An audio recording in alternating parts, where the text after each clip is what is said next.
ಸರ್ಕಾರದ ನಡವಳಿಕೆಗಳನ್ನು ಏನು ಗಮನಿಸ್ತಾ ಇದ್ದೇನೆ, ಈ ಸರ್ಕಾರಕ್ಕೆ ಈ ಒಂದು ಪ್ರಕರಣವನ್ನು ಜೀವಂತವಾಗಿ ಇಡಬೇಕು ಅನ್ನೋದು ಹೊರತುಪಡಿಸಿ ಅವರಿಗೆ ಇದರಲ್ಲಿ ಇರತಕ್ಕಂಥ ಸತ್ಯಾಂಶ ವಾಸ್ತವಾಂಶಗಳು ಹೊರಗೆ ತರಬೇಕು ಅಂತಕ್ಕಂಥದ್ದು ಇವರು ಯಾರಿಗೂ ಮುಖ್ಯಮಂತ್ರಿಯನ್ನು ಸೇರಿಸ್ಕೊಂಡಾಗಿಲ್ಲ. ಇವತ್ತು ದೇವೇಗೌಡರ ಬಗ್ಗೆನೂ ಪ್ರಶ್ನೆ ಮಾಡ್ತಕ್ಕಂಥ ಮುಖ್ಯಮಂತ್ರಿಗಳು ನಾನು ನಿನ್ನೆ ಒಂದು ಪ್ರಶ್ನೆ ಮಾಡಿದ್ದೇನೆ ಅದಕ್ಕೋಸ್ಕರಲೇ. ಹಾಗಿದ್ರೆ ಇವರ ಮಗ ವಿದೇಶಕ್ಕೆ ಹೋದ್ನಲ್ಲ, ಪಾಪ ವಿದೇಶಕ್ಕೆ ಹೋಗಿ ಆ ದುರ್ಘಟನೆ ನಡೀತಲ್ಲ, ಯಾವ ಒಂದು ಕಾರ್ಯಕ್ರಮಕ್ಕೆ ಹೋಗಿದ್ದು ಅವತ್ತು ಇವ್ರು ಪರ್ಮಿಷನ್ ತಗೊಂಡೋಗಿದ್ರ? ಹಾಗಿದ್ರೆ ಇವ್ರ ಮಗನ ಜೊತೆ ಯಾರ್ಯಾರು ಹೋಗಿದ್ರು, ಎಷ್ಟು ಜನ ಇದ್ರು, ಅಲ್ಲಿ ನಡೆದಂಥ ಘಟನೆಗಳೇನು ಅಂತಕ್ಕಂಥ ಒಂದು ತನಿಖೆ ಯಾಕೆ ಮಾಡಲಿಲ್ಲ? ಯಾತಕ್ಕೆ ಮಾಡಲಿಲ್ಲ? ಅದನ್ನು ಯಾಕೆ ಮುಚ್ಚಿಟ್ರು? ಅದಕ್ಕೆ ಇವರೇ ಕಳಿಸಿದ್ರು ಅವ್ರನ್ನ.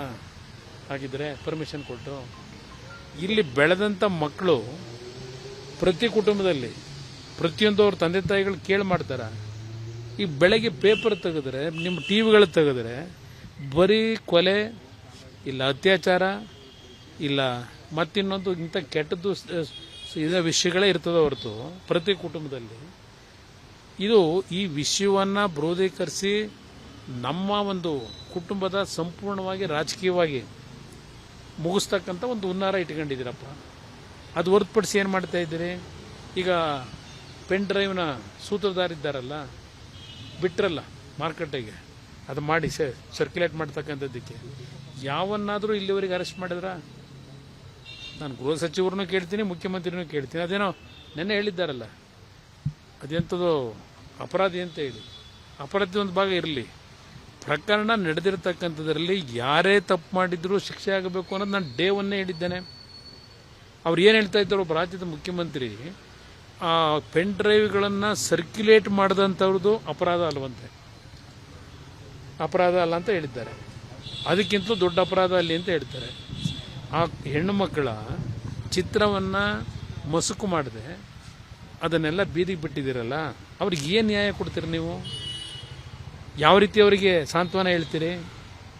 ಸರ್ಕಾರದಿಂದ ಏನು ಕೊಡ್ಲಿಕ್ಕೆ ಸಾಧ್ಯ? ನೀವು ಹೋಗಿರ್ತಕ್ಕಂಥ ಕುಟುಂಬದ ಒಂದು ವಿಶ್ವಾಸದ ಕೊರತೆ, ಕುಟುಂಬದಲ್ಲಿ ಆಗ್ತಕ್ಕಂಥ ಅನಾಹುತ, ಇದೆಲ್ಲ ನೀವು ಮಾಡಿರ್ತಕ್ಕಂಥವ್ರು, ಇದನ್ನು ಸರಿಪಡಿಸ್ತೀರಾ ನೀವೀಗ? 4 ಗೋಡೆ ಮಧ್ಯದಲ್ಲಿ ನಡೆದಿರ್ತಕ್ಕಂಥದ್ದು ಬೇರೆ, ಅದನ್ನು ಬೀದಿಗೆ ತಂದವರು ನೀವು ತಾನೆ. ಆ ಒಂದು ಘಟನೆ ನಡೆದಿರ್ತಕ್ಕಂಥದ್ದಕ್ಕೆ ನಿಮಗೇನು ಮಾಹಿತಿ ಸಿಕ್ಕಿತ್ತು, ತಕ್ಷಣ ಅದನ್ನು ಯಾವ ರೀತಿ ನೀವು ಆ ಕುಟುಂಬಗಳ ಒಂದು ಸಮಸ್ಯೆ ಒಳಗಾಗದೇ ಇರತಕ್ಕಂಥ ರೀತಿಯಲ್ಲಿ ಶಿಕ್ಷೆಗೆ ಗುರಿಪಡಿಸ್ಬೇಕಾಗಿತ್ತಲ್ವಾ? ಯಾರದಲ್ಲ ಸೂತ್ರಧಾರ ಇದ್ದ?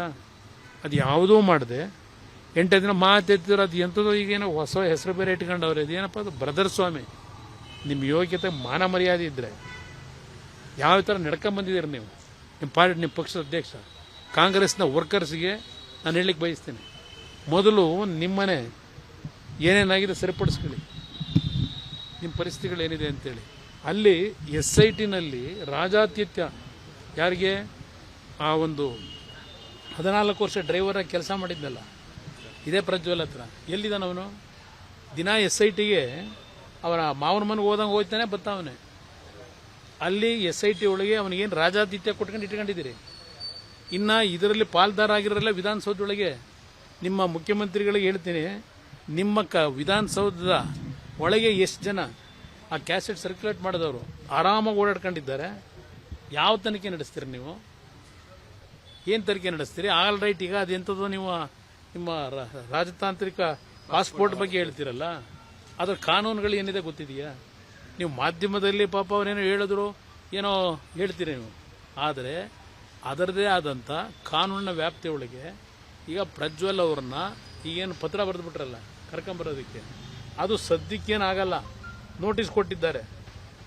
ನಾವು ಯಾತಕ್ಕೆ ಇದೆಲ್ಲ ಪ್ರೋಸೆಸ್ಗಳು ಇವೆಲ್ಲ ಮತ್ತಿನ್ನೆಷ್ಟು ದಿವಸಗಳಾಗುತ್ತೋ ಅಂತೇಳಿ ಅವನು ಎಲ್ಲಿದ್ರು ಬಾ ಅಂತ ದೇವೇಗೌಡರು ಅಷ್ಟು ಎಚ್ಚರಿಕೆ ಕೊಟ್ಟು ಕರೆಸಿದರೆ ದೇವೇಗೌಡರ ಬಗ್ಗೆ ಇಷ್ಟು ಲಘುವಾಗಿ ಒಬ್ಬ ಮುಖ್ಯಮಂತ್ರಿ ಮಾತಾಡ್ತಾರೆ ಅಂದರೆ ಎಷ್ಟು ವರ್ಷ ಅವ್ರ ಜೊತೆ ಕೆಲಸ ಮಾಡಿದ್ದೀರಿ ನೀವು? ಅವ್ರು ಯಾವ ಮಟ್ಟಕ್ಕೆ ರಾಜಕಾರಣ ಮಾಡ್ಕೊಂಬಂದಿದ್ದಾರೆ ದೇವೇಗೌಡರು? ನಿಮ್ಮ ಅನುಭವ ಇಲ್ಲ ದೇವೇಗೌಡರ ಬಗ್ಗೆ? ಇವತ್ತು ನಿಮ್ಮ ಕುಟುಂಬದಲ್ಲಿ ನಡೆದಂಥದ್ದು ನೀವು ಕಳಿಸಿದ್ರೆ ಅವಾಗ ನಿಮ್ಮ ಮಗನ್ನ. ನಾಚಿಕೆ ಆಗೋದಿಲ್ವ ನಿಮಗೆ ಮುಖ್ಯಮಂತ್ರಿಗೆ? ನನಗೆ ಇದರಿಂದ ಏನಿದೆ, ಇದು ನಾನು ದಾರಿ ತಪ್ಪಿಸ್ತಕ್ಕಂಥ ಕೆಲಸ ನಾನು ಮಾಡ್ತಾ ಇದ್ದೀನೋ ನೀವು ಮಾಡ್ಕೊಂಡಿದ್ದೀರೋ? ಯಾರಪ್ಪ ಚರ್ಚೆ ಮಾಡಿದ್ದು ನಿಮ್ಮ ಟೆಲಿಫೋನಲ್ಲಿ?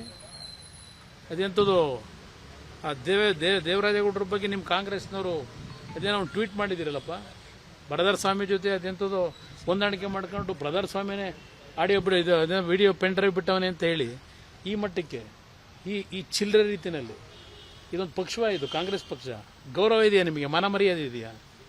ನಿಮ್ಮ ಶಿವಕುಮಾರ ಸಿ ಡಿ ಶಿವಕುಮಾರ ಅನ್ನೋದು ಈಗ ಉಪಯೋಗ ಬರೋದಿಲ್ಲ. ನಿಮ್ಮ ಸಿ ಡಿ ಶಿವು ಯಾತಕ್ಕಪ್ಪ ಶಿವರಾಮೇಗೌಡನ ಜೊತೆ ಅವನ ಜೊತೆ ಮಾತಾಡೋದಕ್ಕೆ ಫೋನ್ ಕನೆಕ್ಷನ್ ತಗೊಂಡ?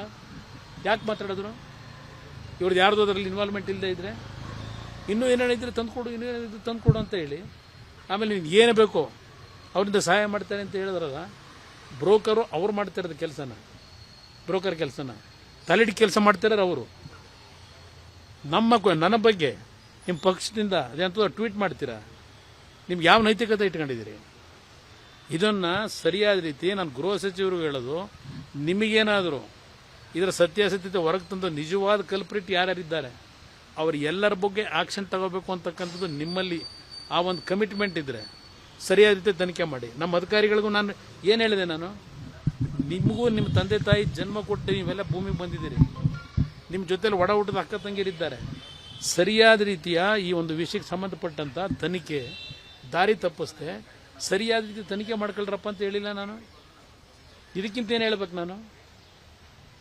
ಸರ್, ಆಮೇಲೆ ಈಗ ದೇವೇಗೌಡರು ಕೂಡ ಮನವಿ ಮಾಡಿದ್ರು, ಪ್ರಜ್ವಲ್ ಬರುತ್ತಿಲ್ಲ, ನೀವು ಮನವಿ ಮಾಡಿದ್ರು. ಈಗ ದೇವೇಗೌಡರ ಎಚ್ಚರಿಕೆ ಎಷ್ಟು ಮಟ್ಟಿಗೆ ಪರಿಣಾಮ ಬೀರೋದು ನೋಡೋಣ. ನಾನು ಮನವಿ ಮಾಡಿದ್ದೇನೆ. ಈಗ ಅದರ ಪರಿಣಾಮ ಎಷ್ಟು ಮಟ್ಟಿಗೆ ಗೌರವಿಸ್ತಾನೆ ಅಂತಕ್ಕಂಥದ್ದನ್ನು ನಾವು ಕಾಯ್ತಾ ಇದ್ದೇವೆ ಕುತೂಹಲದಿಂದ. ನಿಮ್ಮಷ್ಟೇ ಕುತೂಹಲದಲ್ಲಿ ನಾವು ಇದ್ದೇವೆ, ನೋಡೋಣ. ಸರ್, ಚನ್ನಗಿರಿಯಲ್ಲಿ ಸರ್ ಡಿಜೆಹಳ್ಳಿ ಥರನೇ ಪೊಲೀಸ್ ಸ್ಟೇಷನ್ ಮೇಲೆ ಅಟ್ಯಾಕ್ ಆಗಿದೆ.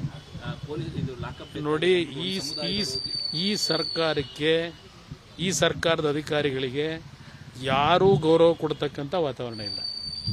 ಯಾವ ಪೊಲೀಸ್ ಅಧಿಕಾರಿಗಳಿಗೆ ಗೌರವ ಇಲ್ಲ ಇವತ್ತು ಈ ರಾಜ್ಯದಲ್ಲಿ, ನನ್ನ ಅಭಿಪ್ರಾಯದಲ್ಲಿ. ಯಾಕೆ ಅಂದರೆ ಸರ್ಕಾರ ಆ ರೀತಿ ಇದೆ, ಆ ಪೊಲೀಸ್ ಅಧಿಕಾರಿಗಳನ್ನ ಉಪಯೋಗ ಆ ರೀತಿ ಮಾಡ್ಕೊತಾ ಇದ್ದೀರಿ. ಆದ್ದರಿಂದ ಇವತ್ತು ರಾಜ್ಯದಲ್ಲಿ ಇವತ್ತು ಸಂಪೂರ್ಣವಾಗಿ ಕಾನೂನು ಕುಸಿತ ಆಗಿರತಕ್ಕಂಥದ್ದು. ಪೊಲೀಸ್ ಇಲಾಖೆ ಇವತ್ತು ಅತ್ಯಂತ ಒಂದು ಕಠಿಣವಾದಂಥ ರೀತಿ ತೀರ್ಮಾನಗಳನ್ನು ಮಾಡಲಿಕ್ಕೆ ಆಗದೇ ಇರತಕ್ಕಂಥ ವಾತಾವರಣ ಸೃಷ್ಟಿ ನೀವು ಮಾಡ್ಕೊಂಡಿದ್ದೀರಿ. ಇದಕ್ಕೆ ಸ್ವಯಂ ಸರ್ಕಾರದ ಜವಾಬ್ದಾರಿ, ಅವರೇ ಮಾಡ್ಕೊಂಡಿರ್ತಕ್ಕಂಥ ಕೆಲಸ ಇದು. ಈ ಸರ್ಕಾರದ ಬಗ್ಗೆ ಅಧಿಕಾರಿಗಳಲ್ಲೂ ವಿಶ್ವಾಸ ಇಲ್ಲ, ಜನತೆಯಲ್ಲೂ ವಿಶ್ವಾಸ ಇಲ್ಲ. ಅನುಕ್ಷಣದ ಸುದ್ದಿಗಳಿಗಾಗಿ ವಿಸ್ತಾರ ನ್ಯೂಸ್ ಯೂಟ್ಯೂಬ್ ಚಾನೆಲ್ ಸಬ್ಸ್ಕ್ರೈಬ್ ಮಾಡಿ. ಹೊಸ ಸುದ್ದಿಗಳ ನೋಟಿಫಿಕೇಶನ್ಗಾಗಿ ಬೆಲ್ ಐಕಾನ್ ಕ್ಲಿಕ್ ಮಾಡಿ. ಲೇಟೆಸ್ಟ್ ಅಪ್ಡೇಟ್ಸ್ಗಾಗಿ www.vistaranews.com ವೆಬ್ಸೈಟ್ಗೆ ವಿಸಿಟ್ ಮಾಡಿ. ಅಂಗೈಯಲ್ಲೇ ಜಗತ್ತಿನ ಸುದ್ದಿ ತಿಳಿಯಲು ವಿಸ್ತಾರ ನ್ಯೂಸ್ ಕನ್ನಡ ಆಪ್ ಡೌನ್ಲೋಡ್ ಮಾಡಿ.